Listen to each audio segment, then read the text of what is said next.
teman-teman semua, kembali lagi dengan saya Dea. Di sini saya akan membahas tentang tema agama dan kebangsaan di Indonesia gelap. Mungkin ada yang bertanya, Indonesia gelap itu apa sih? Jadi gini, belakangan ini banyak orang-orang merasa negara ini lagi suram. Politisi korupsi di mana-mana, tokoh agama kadang jadi alat politik, dan kebijakan yang dirasa tidak adil buat rakyat kecil. Nah, pertanyaannya, di mana posisi agama di tengah kegelapan ini? Dan apa arti kebangsaan ketika negara terasa suram? Saya akan bahas dari 3 sudut pandang, yaitu figur publik, figur fiksional film, dan figur lintas iman. Mari kita mulai! Yang pertama, dari figur publik. Saya memilih K.H. Marsudi Syuhud, beliau merupakan Wakil Ketua Umum Majelis Ulama Indonesia. Beginilah kira-kira pesan beliau soal isu Indonesia gelap.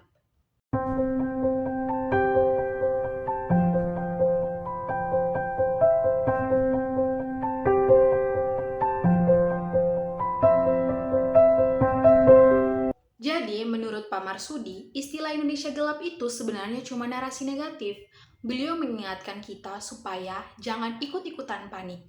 Agama menurut beliau fungsinya bukan membuat takut, tapi membuat optimis. Dan kebangsaan itu artinya kita semua harus tetap bersatu, bukan malah pecah karena isu-isu yang belum tentu benar. Dari sudut pandang figur publik, gelap itu hanya persepsi. Yang penting adalah bagaimana kita meresponnya dengan tenang dan optimis. Yang kedua, dari figur fiksional film. Saya memilih film Kuasa Gelap yang dirilis 3 Oktober 2024. Ini adalah film eksorsisme Katolik pertama di Indonesia. Ceritanya tentang Romo Thomas yang diperankan oleh Jerome Kurnia, seorang pastor muda yang ingin mengundurkan diri karena trauma kehilangan ibu dan adiknya dalam kecelakaan tragis. Dia meragukan imannya, dia ragu pada Tuhan. Ini merupakan kutipan dari film yang menggambarkan krisis imannya. Bantu Romo Rendra selesaikan kasus ini. Romo harus tahu iman saya lemah, Romo. Saya hanya merasa saya tidak bisa menolong orang lain, sedangkan saya sendiri butuh pertolongan. Pagi, Romo. Dari film ini, pesan untuk tema Indonesia gelap sangat jelas.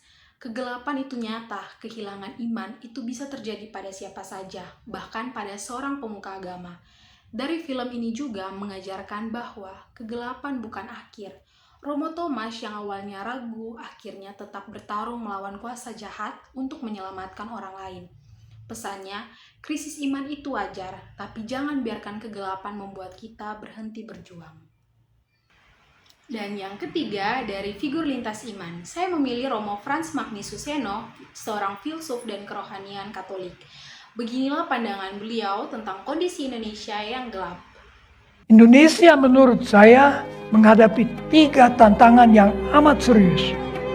Yang pertama adalah pembusukan demokrasi menjadi oligarki korup. Tanpa malu-malu, di lingkungan kecil dan besar dibangun dinasti-dinasti. KPK dikebiri. Kita bisa bertanya, apa DPR hanya untuk orang kaya? Katanya perlu sekurang-kurangnya punya 4 miliar rupiah untuk mau menjadi wakil rakyat. 4 miliar. Dari kutipan ini, Romo Magnus mengungkapkan apa yang disebutnya sebagai pembusukan demokrasi. Politik sudah menjadi barang mahal yang hanya bisa dijangkau oleh orang kaya atau mereka yang punya kekuasaan. Akibatnya, wakil rakyat yang terpilih bukan lagi yang terbaik, tapi yang terkaya. Dan mereka akan berusaha mengembalikan modalnya dengan cara korupsi. Ini lingkaran setan yang membuat Indonesia semakin gelap. Romo Magnus mengajarkan kita bahwa beriman itu tidak boleh diam saat melihat demokrasi dibajak oleh oligarki. Beliau memilih untuk kritis dan bersuara meskipun pahit. Sekian video singkat pembahasan saya tentang agama dan kebangsaan di Indonesia gelap. Terima kasih.